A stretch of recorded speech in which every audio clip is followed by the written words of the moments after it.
வணக்கம். ரொம்ப முக்கியமான விஷயத்துக்கு தான் இந்த வீடியோ.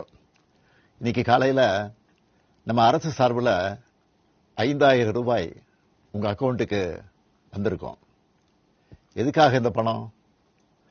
நாங்கள் ஆட்சி பொறுப்பேற்றப்போ கொரோனா உச்சத்தில் இருந்துச்சு. அதை சமாளித்து மக்களின் உயிரை காத்தது மட்டுமில்லை, அவங்க வாழ்வாதாரத்தை காக்க 4,000 ரூபாய் நிவாரணத் தொகையையும் வழங்கணும். சென்ற ஆட்சி விட்டுட்டு போன கடுமையான நிதி நெருக்கடியை சமாளித்து ஆட்சிக்கு வந்ததுமே பல திட்டங்களை நிறைவேற்றணும். நம்ம ஆட்சிக்கு வர்றதுக்கு முன்ன மாதம் 1,000 ரூபாய் உரிமைத் தொகை வழங்கப்படும்னு அறிவித்தேன்.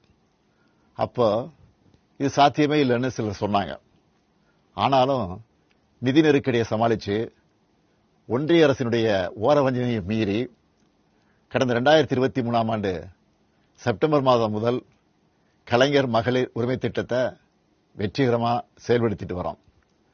முதல்ல 1,13,00,000 மகளிருக்கு பயனளிச்ச இந்த திட்டம் அண்மையில் அது விரிவுபடுத்தப்பட்டு இப்போ 1,31,00,000 குடும்ப தலைவிகள் பயன்பெற்று வராங்க.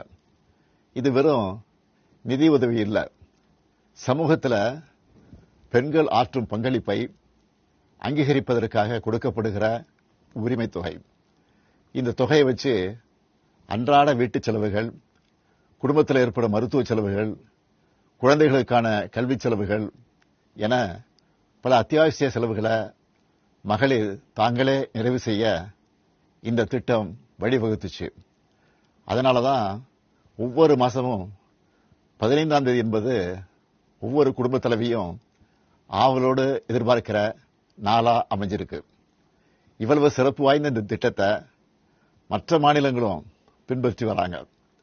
இந்த உரிமை தொகையை மேம்படுத்தணும்னு நாம செயல்பட்டு வந்தா அதுக்கு எதிராக டெல்லியில் இருக்கக்கூடிய ஒரு கூட்டமும், தமிழ்நாட்டில் அவங்களுக்கு அடிமையாக இருக்கக்கூடிய இன்னொரு கூட்டமும் எதிர்வரும் சட்டமன்ற தேர்தலை காரணம் காட்டி அடுத்த 3 மாசத்துக்கு இந்த மகளிர் உரிமை தொகையை நிறுத்த சூழ்ச்சி செய்யறதா தகவல் வருது. இது வச்சு நீதிமன்றத்தில் வழக்கு தொடரவும் சிலர் முயற்சி செய்வதாக செய்திகள் வருது. 1,31,00,000 மகளிர் உழைப்பை அங்கீகரிக்கிற இந்த திட்டத்தை 3 மாசம் நிறுத்தி வச்சா நீங்க எவ்வளவு சிரமங்களுக்கு ஆளாவீங்கன்னு உங்க வீட்டில் ஒருத்தனா இருக்கக்கூடிய எனக்கு நல்லா தெரியும். கடும் வெயில்ல வேலைக்கு போக கஷ்டமான கோடை காலத்தில் இந்த தொகை நிறுத்தப்பட்டா உங்களுக்கு எவ்வளவு வலி ஏற்படும்னு என்னால் உணர முடியுது. உங்க மாதாந்திர செலவை எப்படி சமாளிப்பீங்க? உங்க குடும்பத்தில் நோய்வாய்ப்பட்டவங்களுக்கு மாத்திரை வாங்கி கொடுக்க முடியுமா? குழந்தைகள் தேர்வு எழுதுகிற காலத்தில் அவங்களுக்கு உணவு கொடுப்பதிலிருந்து தேவையான கல்வி செலவுகளை செய்ய முடியுமா? இந்த கஷ்டத்தை எல்லாம் நினைச்சு பார்த்து தான் ஒரு முக்கியமான முடிவை எடுத்திருக்கிறேன். அதன்படி இந்த பிப்ரவரி மாசம் மட்டும் இல்லாம அடுத்த 2 மாசம், அதாவது மார்ச் ஏப்ரலுக்கான உரிமை தொகை தவணைகளை சேர்த்து 3,000 ரூபாயும், கூடுதலா கோடைக்கால செலவுகளை கருத்தில் கொண்டு மேலும் 2,000 ரூபாய் சிறப்பு தொகையும் சேர்த்து இந்த பிப்ரவரி மாசம் 5,000 ரூபாய சிறப்பு மகளிர் உரிமை தொகையா 1,31,00,000 பெண்களுக்கு வழங்க உத்தரவிட்டிருக்கிறேன். இந்த தருணத்தில் இன்னொரு அன்பான வேண்டுகோள். இந்த 5,000 ரூபாய அடுத்த 3 மாசத்துக்கு நீங்க பயன்படுத்திக்கணும் என்பதால கொஞ்சம் கவனமா செலவு பண்ணுங்க. முடிஞ்ச அளவுக்கு சேமிக்கவும் பாருங்க. அன்பு சகோதரிகளே, உங்கள் ஆதரவோடு அடுத்து அமைய போறதும் திராவிட மாடல் ஆட்சி தான். அதனால நீங்க மனம் குளிரும் சிறப்பான ஒரு அறிவிப்பையும் இந்த நேரத்தில் சொல்ல விரும்புகிறேன்.